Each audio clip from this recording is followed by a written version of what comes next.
Orang bilang Lailatul Qadar itu malam 1000 bulan. Dalam pikiran saya rela menukar malam 1000 bulan itu untuk ketemu sekali aja dengan Abah, untuk salat berjamaah lagi dengan dia.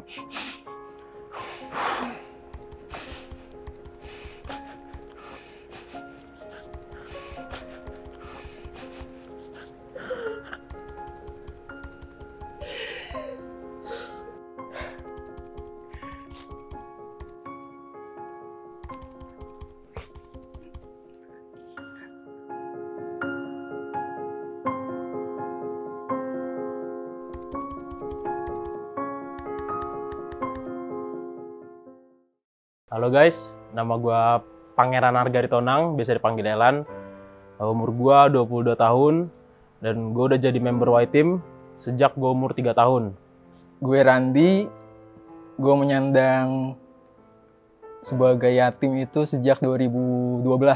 Halo, nama aku Ajeng, dan udah ditinggal papa dari tahun 2019, berarti sekitar 6 tahun. Halo, saya Fitrian Zamzami. Saya sudah ditinggal sama ayah saya sejak 2017. Halo, perkenalkan aku Nazwa. Ayahku telah meninggal di tahun 2022. Hai, nama saya Nindya Riani. Papa aku sudah berpulang dari tahun 2022. Gua Ronggo Stungkoro alias Gogo.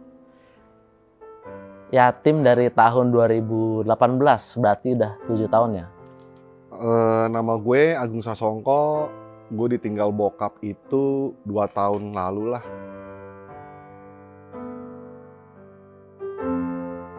Kami di keluarga menyebut beliau Ato. Dia itu selalu tidak terduga gitu. Selalu memberikan kejutan yang dari sosok yang seorang yang diam. Tiba-tiba dia tahu aja gitu apa yang anaknya lagi pengen apa, tiba-tiba dia itu. Jadi bapak itu figur yang sangat kuat, tegas, juga keras. Jadi bapak itu salah satu support system lah buat gue sejak gue kecil gitu. Aku manggil papa superhuman karena aku ngerasa papaku tuh bisa semuanya ya, bisa melakukan semua hal. Bahkan aku ngerasa papaku tuh immortal. Sampai tahun 2022 ternyata dia nggak immortal gitu. Dia tuh orang yang paling terakhir memikirkan dirinya sendiri sebelum keluarganya bisa mendapatkan apa yang dibutuhkan gitu loh. Waktu tahun 90, akhir 90-an, ada gempa besar di Biak waktu itu. Dia punya masjid utama Baitur Rahman, hancur. Nah, pada satu malam Ramadan, Abah nih bilang, Yan, malam ini kayaknya nggak ada angin nih, Ramadannya, jangan-jangan Lailatul Qadar. Nah, dia ajak saya kemudian berdua, kita sholat di reruntuhan masjid Baitur Rahman kali itu di Biak, nggak ada atapnya tuh, sudah hancur semua tuh. Kita cari tempat yang bersih, kita bersihkan tempatnya, kemudian sholat tahajud berjamaah di situ sama ayah saya. Saya pertama kali mendengar beliau menangis di situ saat dia baca Al-Fatihah. Kemudian saya ingat sekali suratnya waktu itu, dia Alam Nasroh. Kita ingat dengan semua yang terjadi di sekeliling kami. Entah bagaimana tiba-tiba dia menangis dengan sesenggukan, hampir susah melanjutkan baca surat-surat kala itu. Orang bilang Lailatul Qadar itu malam 1000 bulan. Dalam pikiran saya rela menukar malam 1000 bulan itu untuk ketemu sekali aja dengan Abah.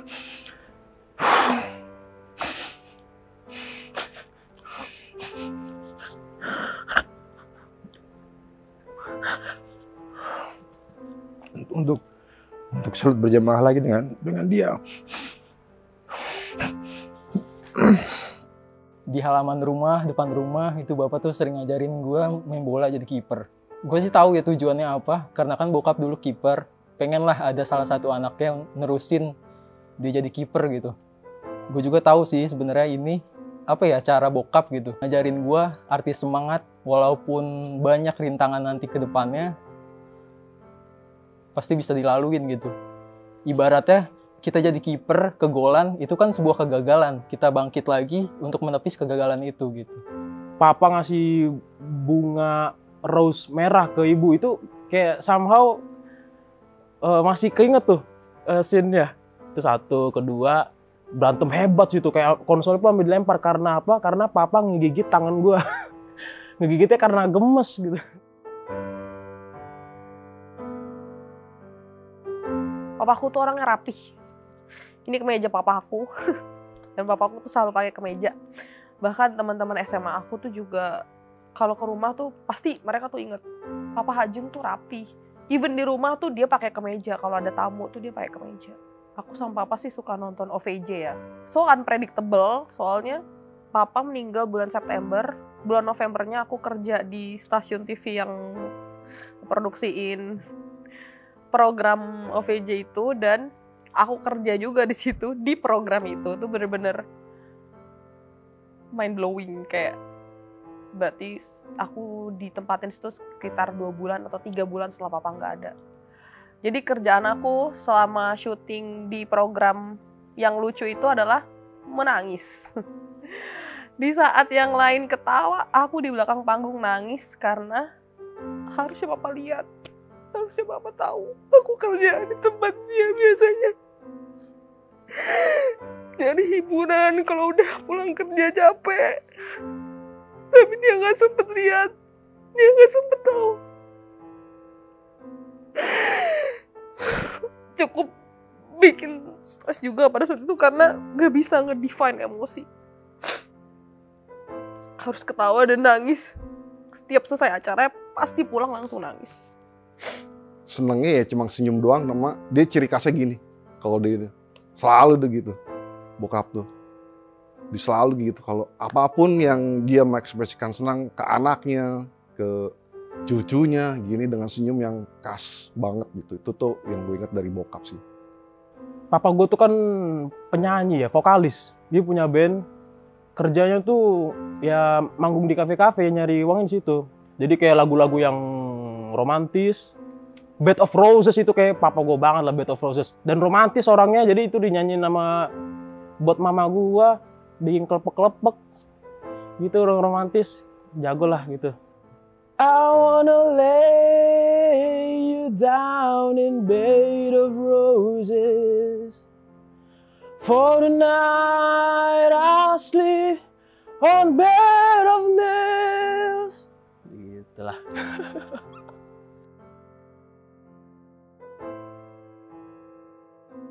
Ketika bokap udah pergi, jujur dunia itu terasa berat banget jujur. Kayak ada ruang kosong yang nggak bisa diisi sama siapapun gitu. Jadi aku punya temen, dia tuh deket banget sama ayahnya. Jadi dia suka cerita, kalau misalkan lagi diskusi nih bahas soal tugas, kita udah stuck gitu kan. Temen aku tuh nanya ke ayahnya gitu. Terus aku tuh iri. Aku nggak pernah kayak gitu. Aku pengen kayak gitu. Kepergian dia yang berubah. Dulu aku sering rutin buatin sarapan kan buat dia. Jadi gak ada, ya kayak gak biasa aja gitu. Karena itu kan udah jadi habit, tiba-tiba hilang.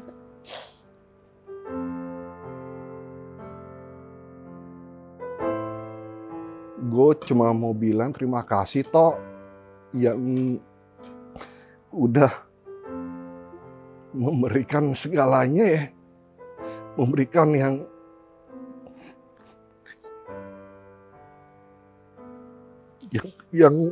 mungkin gak bisa dibalas apapun ya, materi gak mungkin.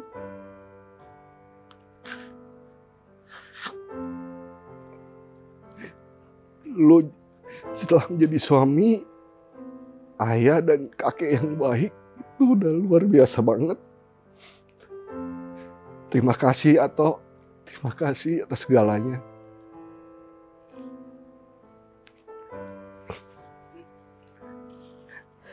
Ngobrol ya, bilang makasih atas semua yang sudah dilakukan untuk saya, untuk gua dan ibu. Dia orang yang care banget sama semuanya, makanya saya tadi bilang dia orang yang memikirkan dirinya sendiri paling akhir, dan itu yang sangat sulit untuk saya lakukan saat ini. Itu yang nggak semua orang bisa, dan itu yang mungkin saya harus banyak belajar lagi dengan beliau. Itu yang mungkin bisa saya ajak ngobrol dengan beliau ya, kayak gimana sih caranya gitu loh, kok bisa mikirin diri orang lain dulu, sementara kita tuh emang butuh juga gitu loh. Itu sih. Waktu ada papa aku pikir hidup itu mudah gitu, karena ada papa. Mau apapun ada papa gitu, bisa gitu. Tapi ternyata tidak semudah itu gitu. Aku sayang banget sama papa. Kayaknya nggak bisa sampai di titik ini tanpa dukungan papa dan mama. Mau bilang makasih juga semuanya gitu. Mau minta maaf juga. Coba kalian dekat sama anak kalian, jangan cuek gitu. Sama-sama keduanya coba punya waktu bersama gitu, ngobrol. Kayak walaupun sebentar, kayak dimakan jam makan malam gitu, cerita-cerita hari ini ada apa gitu. Bisa kayak gitu. Atau pergi bareng. Pernah baca, katanya tuh seorang ayah nggak pernah dapat bunga sampai dia meninggal. Karena kan biasanya identik dengan ibu, dikasih bunga di hari ibu gitu. Mungkin buat teman-teman di sana, jangan sampai kalian kasih bunga ke kuburan ayah kalian. Mungkin di hari ayah bisa peluk, ajak ngobrol, atau kasih bunga.